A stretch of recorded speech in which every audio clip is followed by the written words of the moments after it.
नमस्कार दोस्तों, स्वागत है आपका अपने प्लेटफॉर्म एनसीईआरटी बाय विक्रम पर। जैसा कि आपको पता है कि ये एनसीईआरटी के लाइन बाय लाइन एक्सप्लेनेशन के वीडियोज़ खास तौर पर बनाए जा रहे हैं हमारे साथी अध्यापकगण के लिए और जो बच्चे सिविल सर्विसेज की तैयारी करते हैं उनके लिए।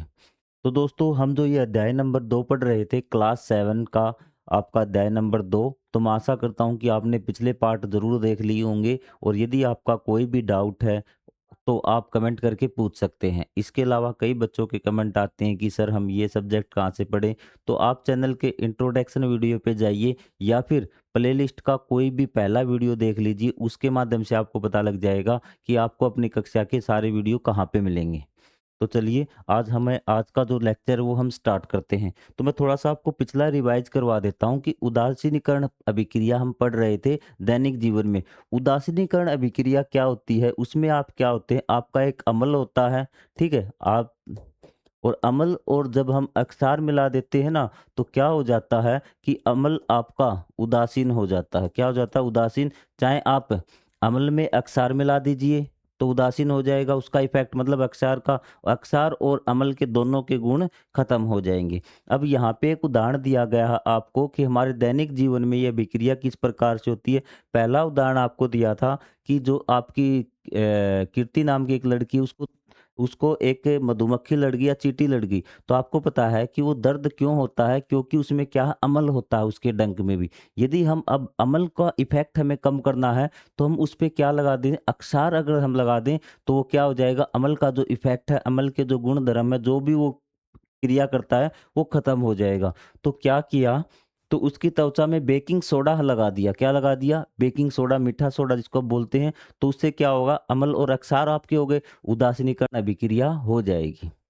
चलिए समझ में आई। अगर आगे से आपको भी कभी मधुमक्खी आप आपको चींटी काट ले, तो आप मीठा सोडा उस पर लगा दीजिए, उसका जो दर्द है वो आपका कम हो जाएगा। फिर हम बात करते हैं कृषि पोर्टल पे, किसान था, उसकी फसल क्या हो गई थी, कम हो गई थी, ठीक है। तो जब उससे बातचीत की तो उन्होंने कहा कि आपकी जो मिट्टी है ना, एक किसान था, उसने जो किसानों के लिए हेल्पलाइन नंबर बनाया था, उस पे कॉल किया। किसान ने कहा सर मेरे खेत में तो फसल कम हो रही है। तो जब उसने बात की एक्सपर्ट ने, तो उसने कहा आपके खेत में क्या होगी, है मिट्टी में अम्ल की मात्रा ज़्यादा होगी। किसकी मिट्टी क्या होगी? अम्ल की मात्रा ज़्यादा होगी, अम्लीय अम्लीय हो गई। तो उसने क्या कहा कि अगर अम्लीय है तो हमें कोई ऐसी चीज़ मिट्टी में डालनी पड़ेगी जिसमें क्या है, कि जिसमें आपके अक्षार की मात्रा ज़्यादा है। तो उसने कहा कि तुम क्या डाल दो? चूना डाल दो भी। क्या डाल दो? चूना डाल दो। चूना में क्या अक्षारीय है, वो अम्ल के साथ करके उसको उदासीन करेगा।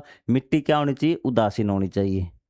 ठीक है। फिर आपसे एक दूसरा किसान आया, तो उसने कहा सर मेरे भी खेत में फसल नहीं हो रही, तो क्या मैं भी चूना डाल दूं? उसने कहा नहीं, पहले हम आपकी मिट्टी को चेक करेंगे कि आपकी मिट्टी में क्या गड़बड़ है। तो उसने कहा कि आपकी मिट्टी में तो क्या है, अक्षार की मात्रा ज्यादा होगी, आपकी मिट्टी अक्षारीय है। यदि वो बिना जांचे अक्षार डाल देता ना, तो उसकी मिट्टी और भी ज्यादा क्या हो जाती, वो उससे तो क्या लगता कि उसकी मिट्टी अम्लीय है। वो चूना डाल देता तो क्या हो जाता आपका, वो और भी ज़्यादा क्या हो जाती, अक्षारीय हो जाती। क्योंकि चूना क्या होता है आपका, अक्षारीय। उसने क्या मन मन सोच लिया कि इसकी मिट्टी अम्लीय है तो मेरी मिट्टी अम्लीय होगी, और मैं भी क्या डाल देता हूँ, चूना डाल देता हूँ।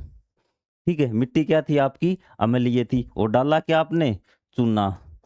तो क्या हो गया, ये उदासीन हो जाएगी ना। चूना क्या हो गया आपका, अक्षारीय आपका हो गया। क्या हो गया, अक्षारीय हो गया अभी।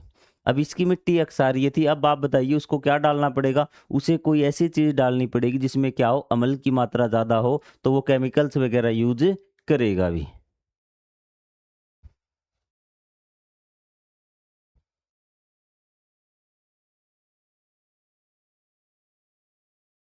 ठीक है, अब एक और किसान था आपको भी, ठीक है। तो आपको क्या है कि जो अब अक्षारीय है ना, तो उसमें जैविक खाद है, कंपोस्ट की गई पत्तियां हैं, आपको बताया था ये सब कार्बनिक पदार्थ मिलाए जाते हैं। कार्बनिक पदार्थ क्या है, ये अम्ल की मात्रा पैदा करते हैं, और अक्षार उसमें पहले से है, अम्ल पैदा हो गया और अक्षार आपका पहले से है, तो उदासीन हो जाएंगी। एक किसान फिर तीसरा आया अभी, ठीक है। अब आप मुझे जल्दी से बता दीजिए, एक किसान की मिट्टी अम्लीय हो गई थी, तो हमने क्या बताया कि आप चूना डाल दीजिए भी। क्यों डाल दीजिए चूना, क्योंकि वो अक्सार होता है। दूसरा आया, उसकी क्या थी, उसकी मिट्टी अक्षारीय थी। तो उसको हमने क्या बताया कि ये जो आप जैविक खाद है, कंपोस्ट की गई पत्तियाँ, कार्बनिक पदार्थ डाल दीजिए, क्योंकि इसमें क्या आ जाएगा, इनसे आ जाएगा आपका अम्ल। क्या आ जाएगा, अम्ल। मिट्टी क्या हो जाएगी, उदासीन। अब तीसरा किसान आया अभी। तीसरा किसान बोला सर, न तो मेरी मिट्टी अम्लीय है, ना मेरी मिट्टी अक्षारीय है, मेरी मिट्टी तो उदासीन है और फिर भी मेरी फसल कम हो गई, ऐसा क्यों? तो उसने कहा आपकी फसल कम होने का ये कारण है कि आपकी जो मिट्टी है उसमें पोषक तत्वों की कमी है। तो आपको उसमें ऐसी चीजें डालनी होगी जिससे पोषक तत्व बढ़ जाए। ये चीज आपको समझ में आ गई भी। अब तीसरी कंडीशन है कि अश्विन का एक मित्र और एक नदी के आसपास रहता है। ठीक है। तो वो कहता है कि उसने देखा कि पड़ोस में झील में मछलियों की संख्या दिन प्रतिदिन कम होती जा रही है। आपको क्या लगता है भी कि मछलियां मर रही हैं?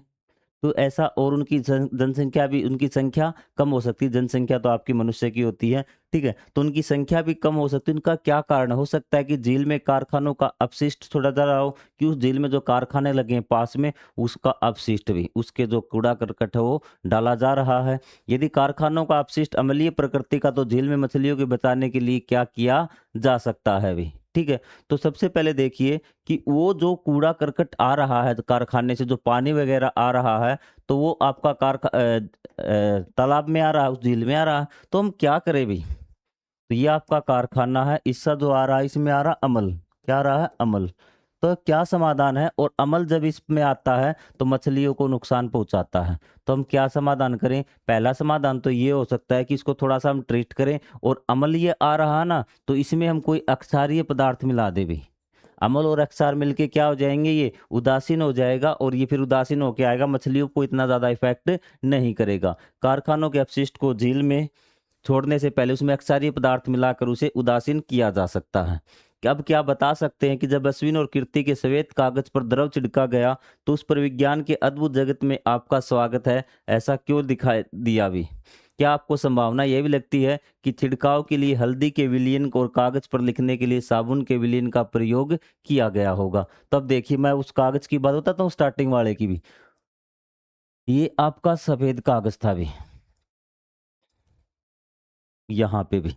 ठीक है। यहाँ क्या लिखा हुआ था, आपने देखा हो तो, विज्ञान के अद्भुत संसार में आपका स्वागत। आप भी कुछ भी लिख सकते हैं। क्या लिख सकते हैं? कुछ भी लिख सकते हैं। आगे क्या कहता है, ऐसे मान लो कि छिड़काव के लिए हल्दी के विलयन का प्रयोग और कागज पे लिखने, आपको साबुन से क्या लिखना है ताकि वो दिखाई न दे? किसे? साबुन से लिखना। आपको कोई भी एक कागज पे आप क्या लिख लेना, साबुन से आप लिख लेना भी। आपको आई बात समझ में कि साबुन से आप लिख लेना। ठीक है। कि आपको एक संभावना ये भी लगती है कि छिड़काव के लिए हल्दी के विलयन का और कागज पर लिखने के लिए साबुन के विलयन का प्रयोग किया गया, और जो स्प्रे किया गया ना, वो किसका किया गया था? हल्दी का किया गया था। किसका किया गया था? हल्दी का स्प्रे। क्योंकि जब भी जो आपका अक्षारीय है पदार्थ वो हल्दी से मिलेगा तो अपना रंग बदल जाएगा। अब आपको दिखाई नहीं दे रहा कि ये साबुन से लिखा हुआ है। अब देखिए मैं क्या करता हूँ, आप देखिए ध्यान से। यहाँ पे मैंने लिख दिया सफ़ेद कागज़ पे साबुन से कि राम लिख दिया, या वो कोई वर्ड राम लिख दिया। ठीक है। साबुन के पानी से ही आपका एक्सपायरी है। जैसे ही मैं आपका इस पे हल्दी का स्प्रे करूँगा ना, तो बाकी कलर पे कोई इफ़ेक्ट नहीं पड़ेगा। ये तो येलो ही हो जाएगा। ये पूरा तो क्या हो जाएगा? येलो हो जाएगा, क्योंकि हल्दी है आपकी। लेकिन जहाँ पे आपका नाम लिखा हुआ था, वो आपका कलर कैसा कर देगा? हल्का भूरा कर देगा, और वहाँ पे आपको राम दिखाई देने लगेगा। ये एक्टिविटी आप घर पे कर सकते हैं। सफ़ेद कागज़ पे साबुन से कुछ भी लिख देना, और बाद में फिर उस पे हल्दी का घोल छिड़क देना। आपको वो शब्द अलग से लिखा हुआ दिखाई देने लगेगा जो आपने साबुन से लिखा था। आपको पूरा अध्याय क्लियर हुआ या नहीं हुआ?